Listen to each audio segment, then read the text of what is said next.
Thank you, Dorinda. So I was just saying that something that's going to change life forever happened on Monday, and it was Elon Musk live streaming, which this is quite incredible. Live streaming him driving a Model S, a standard Tesla with I'm trying to get this in the right place. Hang on. With the full AI software that's 2 orders of magnitude. If you're not familiar with the jargon, it's 100 times less code than what they've been using. And it's driving, the car is only learning by watching people drive. There's no code to tell it, this is a street, this is a bicycle, this is a speed bump. The car is just simply being programmed with a supercomputer with lots and lots and lots of data of people driving cars, and it's learning. This is a change in everything that now the AI can learn. So the bottleneck is now the supercomputer, and he's bought 1,000 NVIDIA graphics processors. Get this, at $40,000 a piece. And he's building his own Dojo supercomputer. So if this works the way it looks, we're going to have cars that drive 10 times more safely than humans within a year. And the software is so much less than what it's been, it can easily run on the computer standard in all our cars. This is a historical moment. Anyway, that's just a little sideline. And why this didn't get any news coverage, you have to explain to me. I don't know why. Except Elon Musk is generally hated by so many people. So let's go back to what any comments? The stock is still his stock is still down. So I'm just interested. I mean, it did recover, but it's like it's not up at the level that it was 2 years ago. So do you own it? Do you own any? Oh, well, just a few. Okay. Just a few, but it's interesting that despite that news, it actually didn't spike. I think I think the problem is that the way this makes sense is if you have some technical understanding of what he's done here. If you just watch the car drive, it's not newsworthy. The car is driving just like it always did with the prior software. So a friend of mine looked at it, and he's a real estate agent, and he said, it's not driving that much better than it did before, but it looks kind of interesting. And I thought, you really don't get the point. I think technical people need some technical interest to understand the profundity of the fact that the car is learning by watching driving. And so just to be clear, the whole issue with AI is you got to teach it with data. And so so this has like 6 million little nodes to get adjusted. And so what you've been doing in the past is analyzing a scene. And first with humans, later with computers, you teach that's a curve. You don't go there. That's another vehicle, you don't hit that. That's a street, you can go there. That's a person, don't run into that. So that's all the stuff has been labeled, and going through the very laborious process of doing the learning with the labeling. And so the car doesn't learn anything except what you put into the code. So everything is just what you write in the code. So if you don't write in the code, that's a stop sign, the car will never stop for a stop sign. So you got to teach it in the AI code, which I think is C++ or Python, that thing there is a stop sign. And the big problem they've had is the stop signs, for example, can take 100 different shapes. They can be partially obscured behind bushes. They can be at an angle with a road coming in. They can be on a moving thing going up and down. So you got to teach it. The big problem is you got to teach it all these outlier cases before it can drive. Because if it doesn't stop for stop signs that are partially obscured by bushes, you're going to wreck.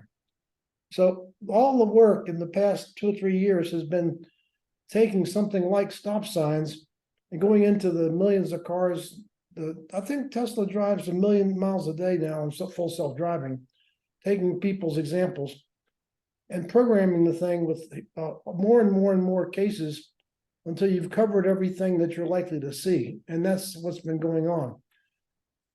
Just recently, the whole thing changed into what they call a world model, where you don't have to do any of that. You simply let the car learn. You teach the car the basics of driving, and the car learns by watching other videos now, but it learns when that kind of funny red thing is there, people stop. It doesn't have to name it as a stop sign any more than in our brain. We have to, in our brain, we don't have to say, oh, that's a stop sign, I'm gonna stop.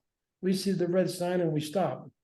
The car is doing exactly like a human does. It's learning in its mind and using visual sensors, which are the cameras, just like our eyes. So it's learning like a human. This is how they taught the Go program to do in 17 days of learning what it took 3 years before to do not as well. And the issue is that programming a static thing like a Go two-dimensional moves on a board that are very well defined, the video of a car driving is far more complex. And that's the nut Tesla has cracked. And now the only thing they've got to do now is run more and more and more cases through the supercomputer, and that's what they're doing. And they're bringing online this 1,000-chip supercomputer this week. And if Dojo continues, Dojo will be the fastest computer in the world by next year. And it's going to be mainly just looking at more and more things like a person with a dog standing in the middle of a freeway. A human would see that and know not to run over it. A program can't be taught that. You can't write enough code to say, if you see something that looks like a human standing in the freeway, don't hit it. With a dog, don't hit it. Or if you see an elephant in the freeway, don't hit it. So the car is now learning itself. And if Dojo, if the learning for Go went from 4 years to doing it reasonably well, that's the same method Tesla's been using. The new software for Go, about 3 years old, does it completely perfectly after 17 days because it learned itself. It played Go, basically. The car is basically going to practice driving by hitchhiking on human driving, which comes in from all of us with Teslas, and learn what humans do. One of the problems is it's not stopping for stop signs because we don't stop for stop signs either. So it's gonna do the bad habits of humans as well. But that's what it's gonna do. And so that was my question. I read a few times that 80% of people think that they're above average good in driving. So now as you talk about it, I'm thinking, okay, is like what's going to course correct that car so that it actually drives safely. Yeah. So what they're gonna do is they're gonna try and this is still work to be done. They're gonna try and preferentially give it cases of people driving correctly. But as they point out right now, one of the problems is that very few people come to a complete stop. I tend to, but most people don't. And it doesn't matter to safety if you slow down to walking speed at a stop sign and then proceed if it's not in fact, if I come in, I think you do the same thing. If I'm in a quiet neighborhood, there's a stop sign and I roll up to it and I can look down the street and there's nobody anywhere, I don't come to a full stop. I just roll on. It's called a California stop. I roll on through. So they're having to deal with that. So, what it's going to do, the advantage it has is that it's got 8 cameras. It's processing at 35 frames per second now, which is much faster than humans process scenes. And it's now at the limit of what the frame rate of the cameras. So the software in the computer is not a limiting factor anymore. The only limiting factor now is how much they can program with the supercomputers. And this new supercomputer is a big C state, and it started running Monday. So I think you're gonna see robotaxis sometime next year. By the way, don't take that to the bank. That's just a guess. But I think what's gonna happen, Dorinka, is that this is the idea of the difference between what neural nets can do. Thank you, Junko. And what we did with coded software with AI programming is a nuance that's lost on probably 98% of the population. Plus, nobody covered it in the news. So it's strange to me. Look at what was in the news on Monday. It's a bunch of nonsense crap, and this was ignored. The richest guy in the world does the whole thing in real time. What's amazing is there's no recording thing. He got in the car and did it live. Talk about a human anatomy, guts, but something lower. Anyway, it's going to show up in the stock price. I guarantee you. This is there's nobody that can do this. He's spending $2 billion a year on supercomputer. What other car company can spend $2 billion a year on computers? The computers that are on the ground, not the one in the car is fine. Anyway, I think this is to me, it's a date in history that I just want to let you know that you saw it if you were here and it happened. How did you even find out? It's on all the YouTube videos of people who follow this. I'm a YouTube. I've watched YouTube, and immediately, like within hours, there were 5 different people posting the video that he put live on X, and commenting on it, and people just said, "This is." People that are really into this technically said, "This is it." I mean, this is the day it's happened, that AI has become so he's looking to make 10 times better than humans can drive by next year. Now, Elon Musk is always optimistic, but as he says, he'll admit that, and he says always deliver in the end, and he typically does. So I just think this is like mind-blowing. I can send you guys some links on this if you want to look at it, but these are people that follow this kind of thing, and I'd say 6 different people had YouTube videos the next day saying that if you missed this, you missed a moment in history. Thank you for telling us.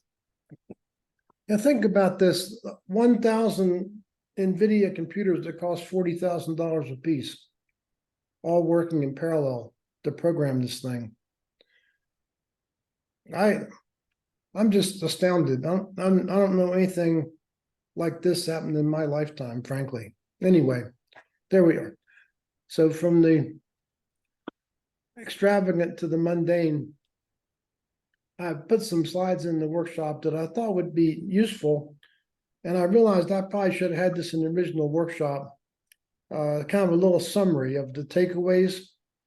And I think the first big thing is this coordinate system that was inspired by the luck of me looking at a cartoon in a newspaper, a Dilbert cartoon, and reading Jung's work on psychological development, that you can take this thing and take 2 processes, information and deciding, and construct a model of personality that's graphical and defines these 4 colors, which I find even useful every day. It's really simple.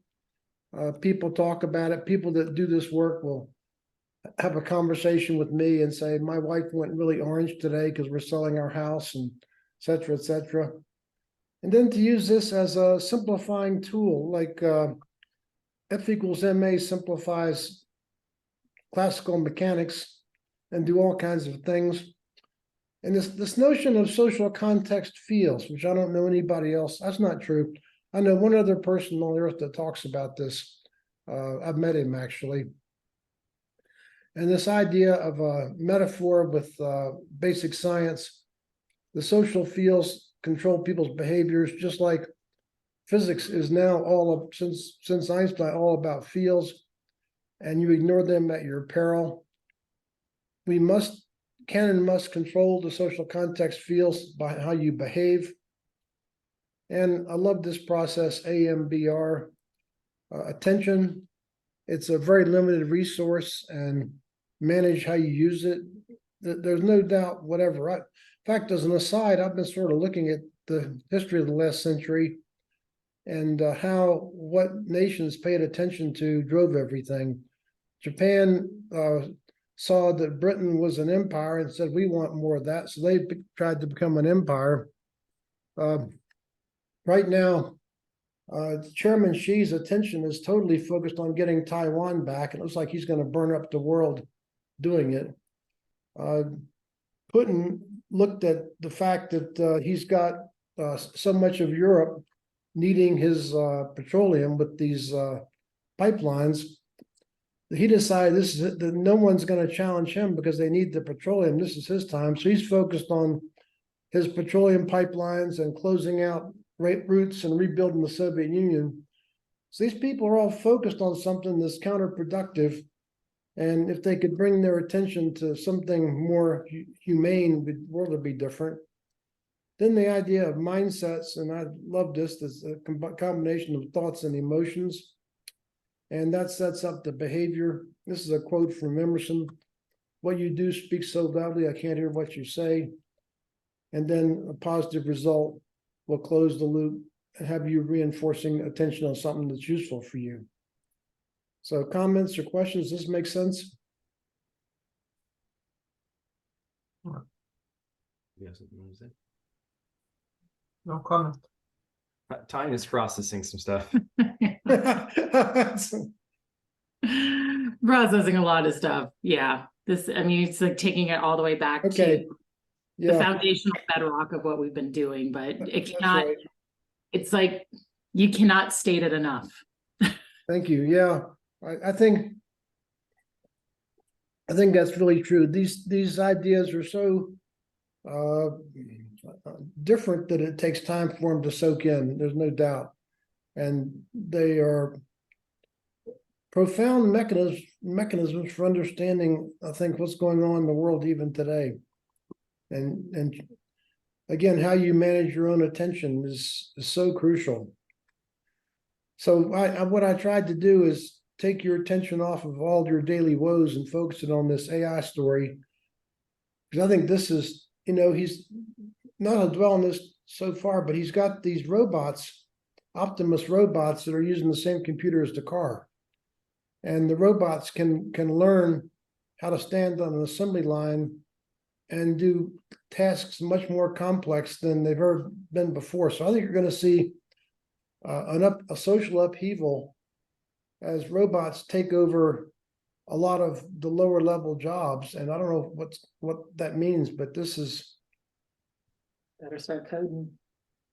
it's a major change. And then I make this outrageous claim that I think I could substantiate with data that if you use that process and paid attention to social context, you could have prevented Challenger. The social failure was this unfounded optimism that the shuttle was going to be failing once per 1,000 flights, when the reality is it's like 1 per 100. And people all bought into that nonsense. The social context field, I think, that really drove this was that NASA, at the end of Apollo, like all organizations, wanted to sustain itself, and they needed something for human flight. So the going back to the moon didn't have any pizzazz. The interest had faded. Humans' attention spans very. I think the first moon mission had the whole world watching. I think the last one barely got mentioned in the news. That's our attention span. So they came up with this idea of this shuttle. And to make that make sense, once the president said you can't have a space station, they articulated it as the cheap access to space, and it turns out it was the most expensive way to go to space. And if you looked at it objectively, you'd know that. So the only way to save it was to fly it more and more often. So pressure to launch, social context changed everybody's perception. And then the Hubble mirror flaw.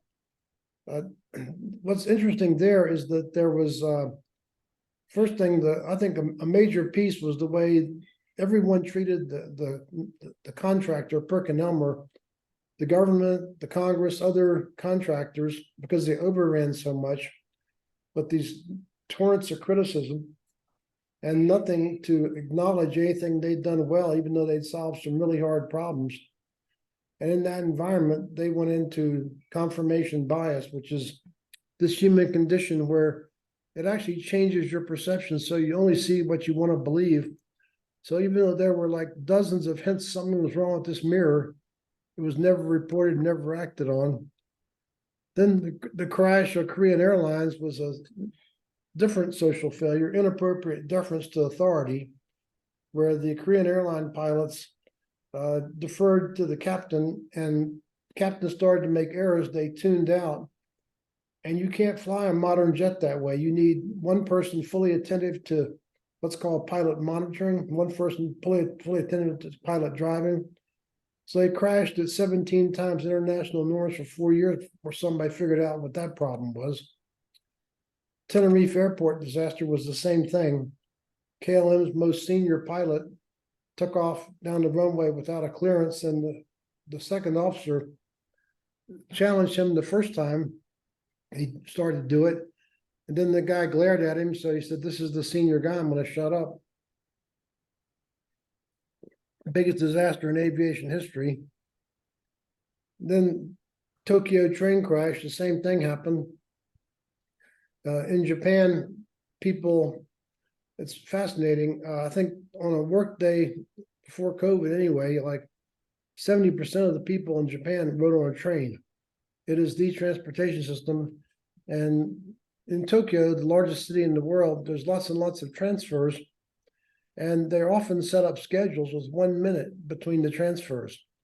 And if you are 1 minute late in your schedule, you're going to get punished for it. They call it something like training, but what you do is you go in for 3 months, you clean railroad tracks with a toothbrush or something like this.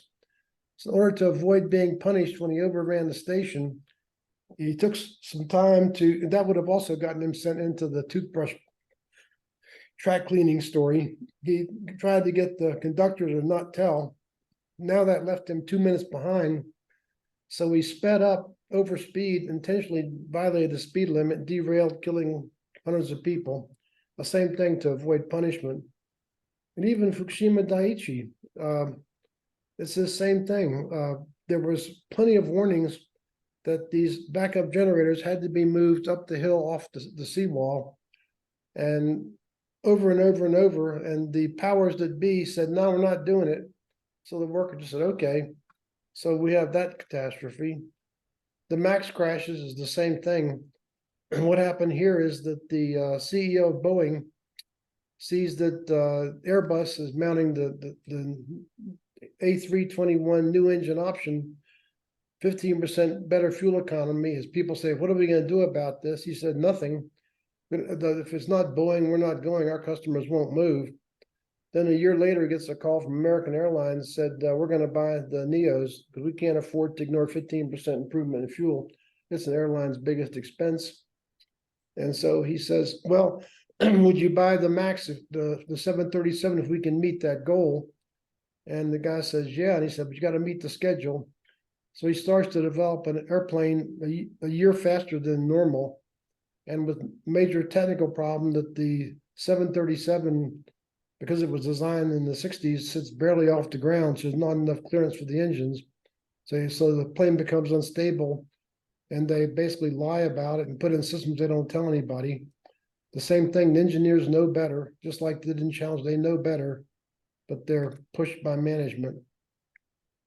In all cases, you could have used a simple computer program or our paper tool, measured the social context, and said it's broken, and could have remedied it. And is that possible? Sure, I've done it with dozens, maybe more than dozens of NASA teams that had projects that were failing, went in, made these measurements, fixed it, and they succeeded. So the tragedy of this is that with this insight, these all could have been avoided. I think this is profound stuff. Comments, questions? Does it make sense to you? So these are important business cases to study. So But- before Dorinka says anything, on your feet.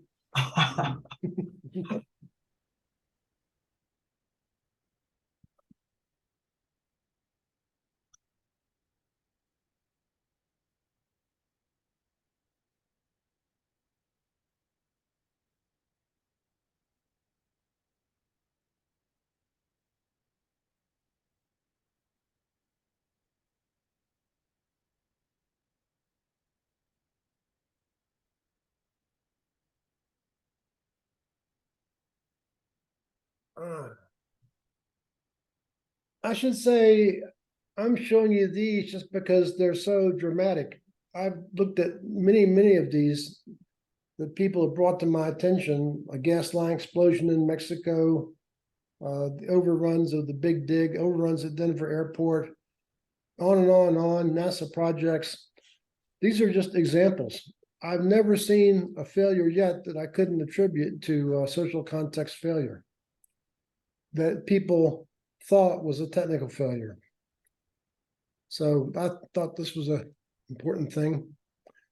The idea that we have a hierarchy of needs that you must address from the bottom up, physiological needs, air, water, sleep, and food, then the emotional need for trustworthiness, get those two out of the way, and you're into the 4D system with people's need to feel appreciated.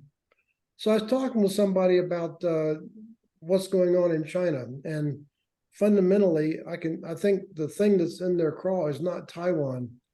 It's the fact that they feel like they've earned a seat on the world stage, and they're not given it. They're not treated with the respect they deserve. The same thing happened with Japan. When Japan modernized, went out into the Western world, they were called little yellow men, so forth. A need to feel included. So when these needs aren't met, they drive wars, they drive behaviors. And so the idea of making a request with somebody by meeting their needs is a core idea here.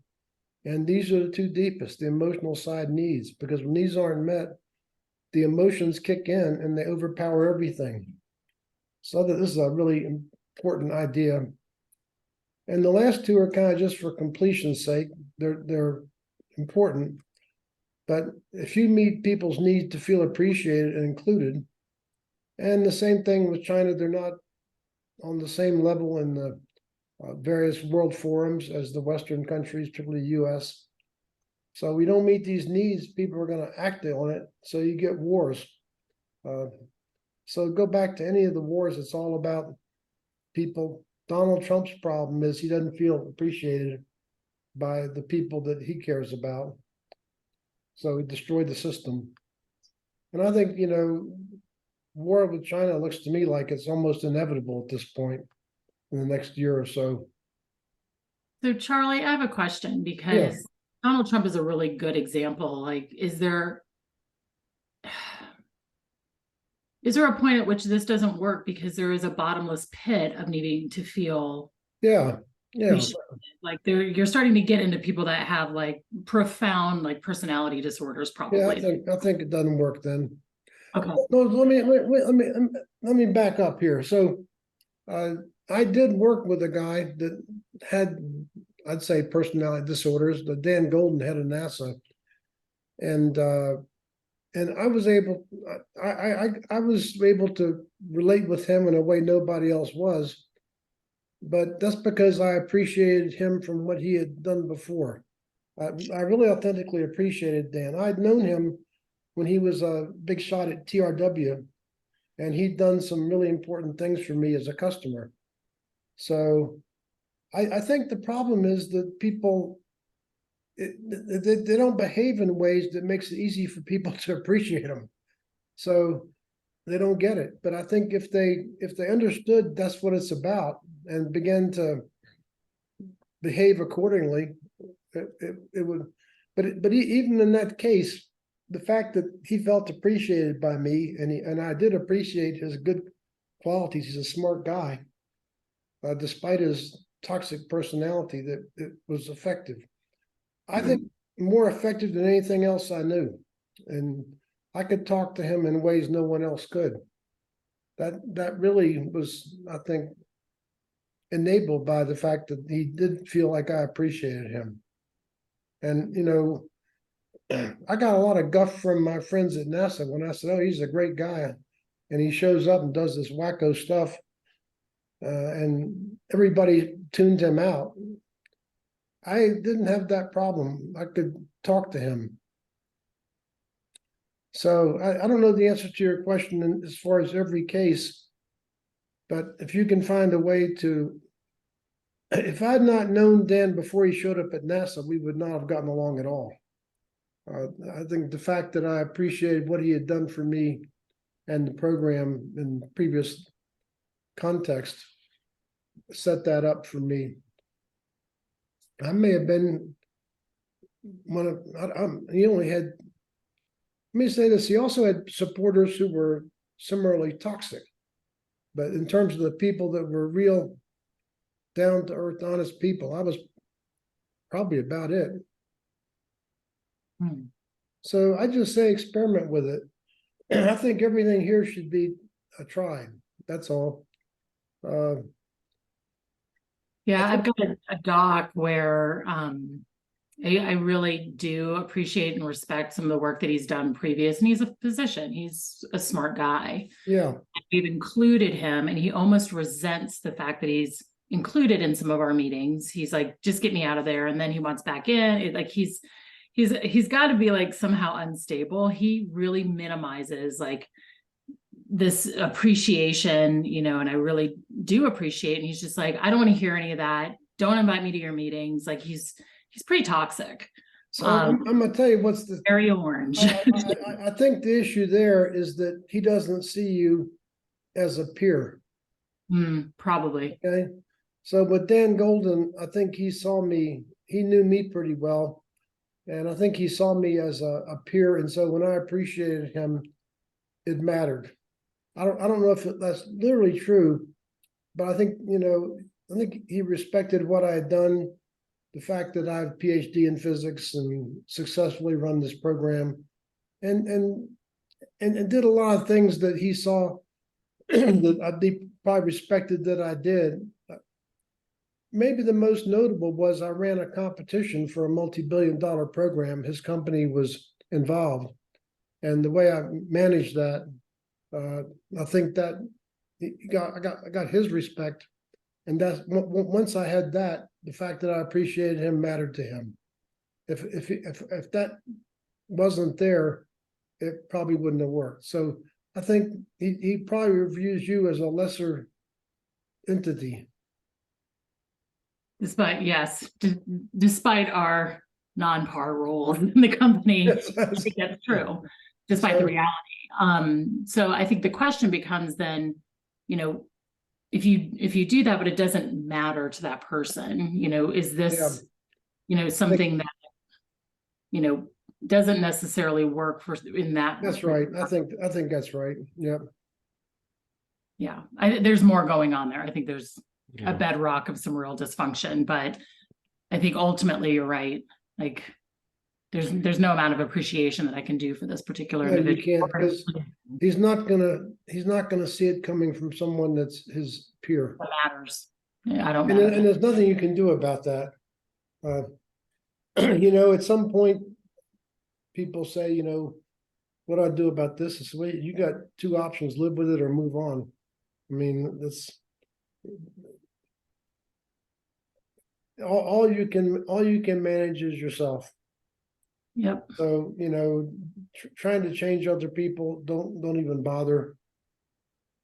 With Dan, I tried to keep him from things that would injure himself that he was doing. And he could hear that from me, but I never thought much about this, but I think it's because I had his respect before he ever showed up at NASA. And that's why I had that influence with him. And the fact that, the fact that I appreciated him mattered to him. The fact that you appreciate this doctor probably doesn't. Correct. That makes sense? Yeah.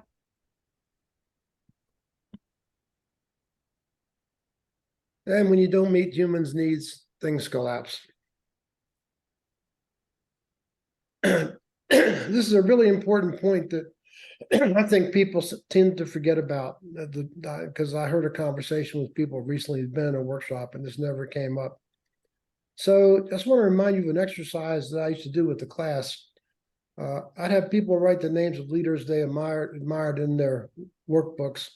And here's just an example. That's, of course, German Chancellor, the head of the company I was working for when I did this slide, so forth.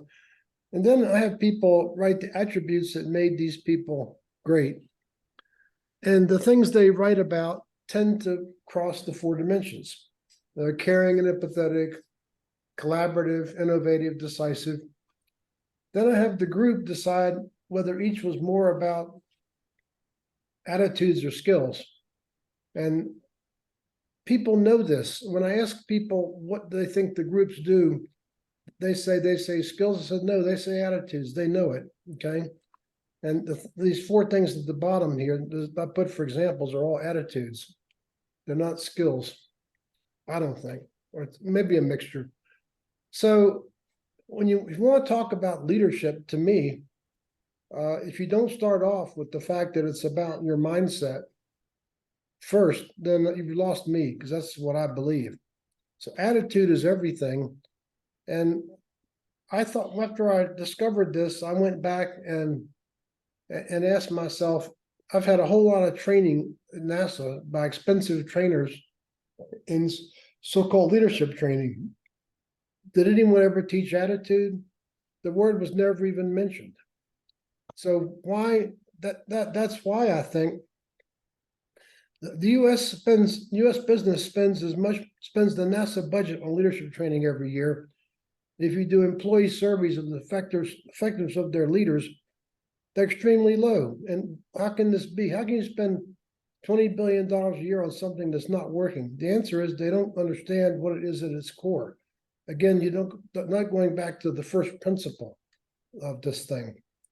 And what they did, they'd figure out his attitude, and everybody knows this. It's no secret. And why don't they teach it? They don't know how. And I agree with them. Until I found the coordinate system, I didn't know how. This was a black box, a mystery. You take the coordinate system and you break it into 2 parts that you can manage, your emotions and your thoughts. And so this is, to me, the most profound thing in leadership, and anything that talks about leadership and doesn't start with this misses the boat. You're omitting the most important element. So, in my opinion, so I think this is a really important core thought. And how do you do it? Well, you pay attention to your body. That tells you what the emotions are doing. And if it's not what you want, you modify the thought to change it, your storyline. So I don't know anything that's as simple and fundamental to manage your state of being as this. And you can do it. So I use this example of the drama state or work, or just in general. This is a thing.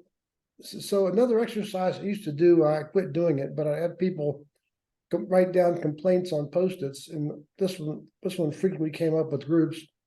Our management assigns us more work than we can possibly do. And ask people, when you make that statement, how are you feeling? They say, I'm feeling frustrated. And I explain that frustrated is a nice word for angry. And then the storyline that you're running, what is it? And they'll say something like, they won't listen to me and they don't care about my well-being. And I say, okay, I got it. And this is, variations on this are common. I've done this in real time in the class.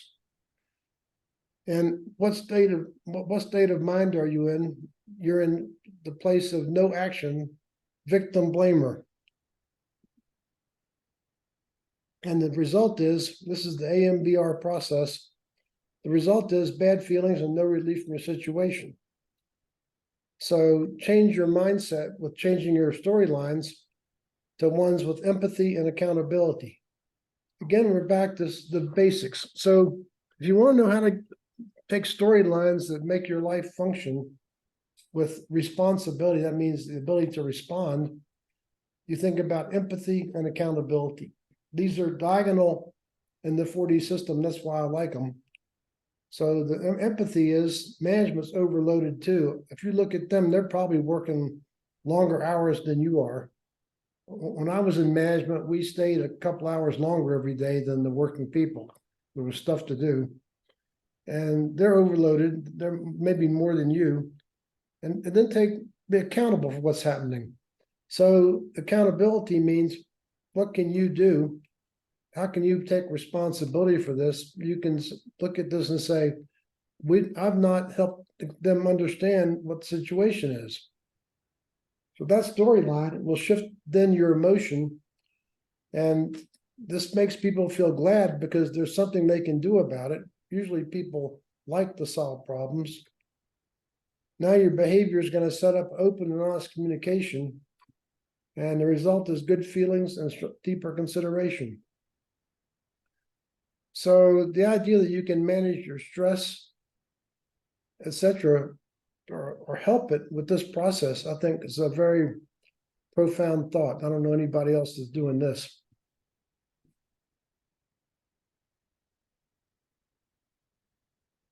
Does this all look familiar, like we've been here before? Definitely, but like Tanya said, we've been so far down the path. Yeah, there's been so much other things. I just thought these were kind of the highlight things for me. Yeah, this is really good. Good reminders for sure. Yep. And especially for drama. So I'm involved in a conversation with someone that I'm going to end the relationship because it's got too much drama. And so I just think this is, I don't live here myself much. And I used to, many years ago, be in a lot of blamer state. Now I avoid it. Junko helps. She doesn't tolerate it at all. So I think, again, this is somatic psychology. How are you feeling? Make a habit of just checking in. How are you feeling? If you feel lousy, I'm going to tell you, you're probably in a drama state. And if you feel lousy, ask yourself what thoughts is running. And if it's some version of, it's hopeless, there's nothing I can do, then you're in victim. This is the diagnosis. This is really easy. And how do you get out of this? Well, you shift the storyline to a green one. And this is the one I like, is I'll turn my complaints into requests to support taking action. So I think you can always turn complaints into requests. So if you have a complaint, I think simply put, there's one of two things you do. You forget about it, or you turn it into a request. As long as you're carrying the complaint, you're going to be stuck in victim. And the 4D request, as we talked about, is very effective. As soon as you get to that storyline, there's something you can do. And by the way, I've not used the empathy accountability rule exactly here, but kind of.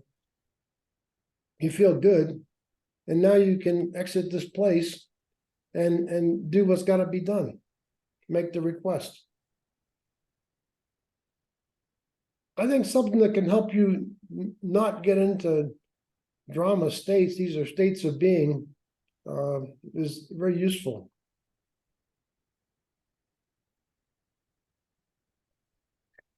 So can you guys practice this? Are you able to just ask, how am I feeling at this moment? It's not a deep inventory. It's just a simple, are you okay? Are you feeling okay? Are you feeling good?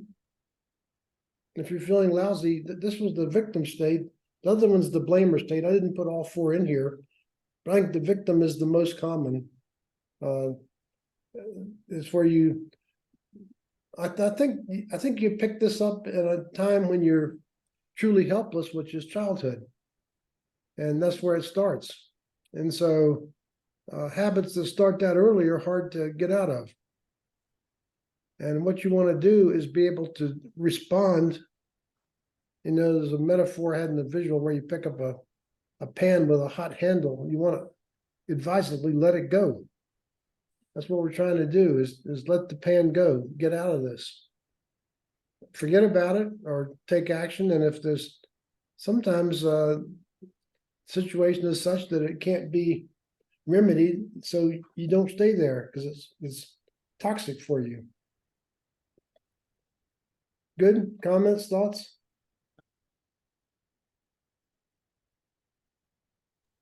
I like the approach to, like, once you get the drama out, it really clarifies. Yeah, you really can do something. Mm-hmm. Yeah, I think the victim is the most interesting because it's a state of self-imposed helplessness. You've chosen it yourself. This is the big takeaway here. It is hopeless because you made it that way. It's back to you changing you. And what you're going to tend to do is want to change other people when that's not the thing you need to be doing. Charlie, remind us a very good example that you always using when the once your neighbors didn't send the invitation to the event you were not interested in and you felt lousy. How you got out of that? You're asking me? Yes. Yeah, so I said I feel lousy, what's going on? And I said I must feel unincluded, so I feel like a victim. I feel like I'm not part of the neighborhood. So I said, what's the answer? The answer is to call them up and see what's going on. So I got out of that state and and picked up the phone and said, I hear you're having a party. They said, yeah, your invitation's in your news box. Are you coming? So so in those, back then we had boxes by the mailbox for the daily newspaper. And, you know, in the US, you're not allowed legally to put something in the mailbox. People do it in the neighborhood sometimes, but you're not allowed to do it. The mailbox is really kind of not your property. It's the property of the post office. So to be legal, they stuffed the thing in the newspaper tube.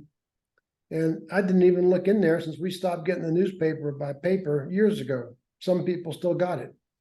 A newspaper tube, nobody cares. So I just took action instead of sitting there in my self-pity. I said, let me see what's going on here. The same thing with the rationalizer state. When the guy gave me a rating of 2 on the workshop after I stretched my own effort to get him included in the thing. And I was mad at him and kept saying it didn't matter till finally I had to admit it did. And the storyline was, I do care about this. I can't rationalize this way. Remember the story? I kept saying, well, it's 30 people in the class. That doesn't affect the average. Then that wasn't true. I was angry at this guy. So I called the HR guy up to say, you know, what do we want to do about this? And he said, I saw it and threw it away. It's just nonsense.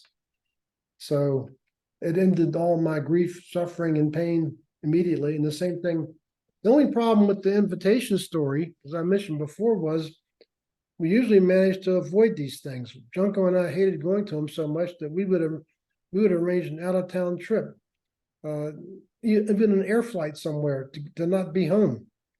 If we could think up some reason to go somewhere. Because for us blues, standing around for 3 hours talking with people we have no connection with except we share a common road about something we don't care about was painful. I mean, we could go yellow for half an hour, but not for 3 hours. And so it seemed like a pointless thing and stand around and talk to these people. So other people might say, "Oh, I love doing that." We don't, neither of us. So now I have the problem that I'm stuck with going. If I'd taken a different course of action, just grovelled around in my misery for a while, now there's no out. We got to go to the goddamn thing. I'm stuck. I love that story. I do too, and I think that's the fascinating part is it really is an illustration of how deep these needs are. That I was upset about not being invited to something I didn't want to go to. Isn't that say miles about how we are as humans? So thank you for bringing that up, Larissa. That's one of the fun stories. Yeah, I often remind myself about this story of yours because sometimes I have similar circumstances, and I am almost like upset with myself just That's being in the victim stage, and I'm just like, I don't know, I'm a big girl now. I shouldn't be know really. you're trying to rationalize it. That's your technical background coming through. Oh my goodness. You're trying to rationalize it away. I shouldn't feel this way because I'm a big girl now. Yeah. And so you're putting it on your shoulders, I mean. Yep. So anyway, it's fun stuff. So Thank you for sharing again, Charlie. so I thought this would be a good little summary of what I thought in 1 hour it could be. Maybe some other things are important to you folks, but this is what I thought were the sort of 3 or 4 ideas that are completely unique and really powerful in this work to walk around with.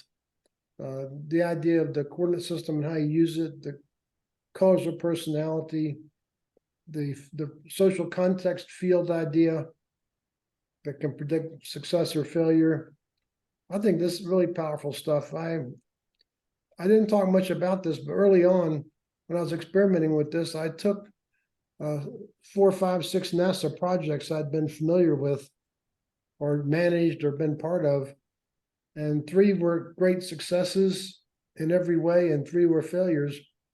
And I had data or enough knowledge to chart the social context, and the ones that were 4-dimensional were the great ones, and the ones that had absent pieces on the emotional side were the failures, and began to wonder why that was an odd idea to a physicist or a person who's trained in rational thinking.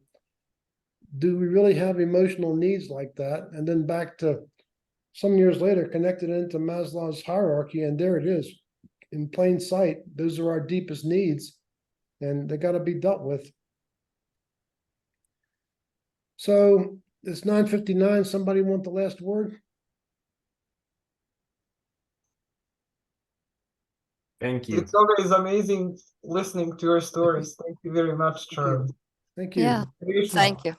Thank you very much, Charlie. See you next week. Be safe. Thank you. Have a safe travel, Charlie. I'll have Wyoming photos. Okay. Look forward to it. Sounds good. Thank you. Bye-bye. Bye-bye.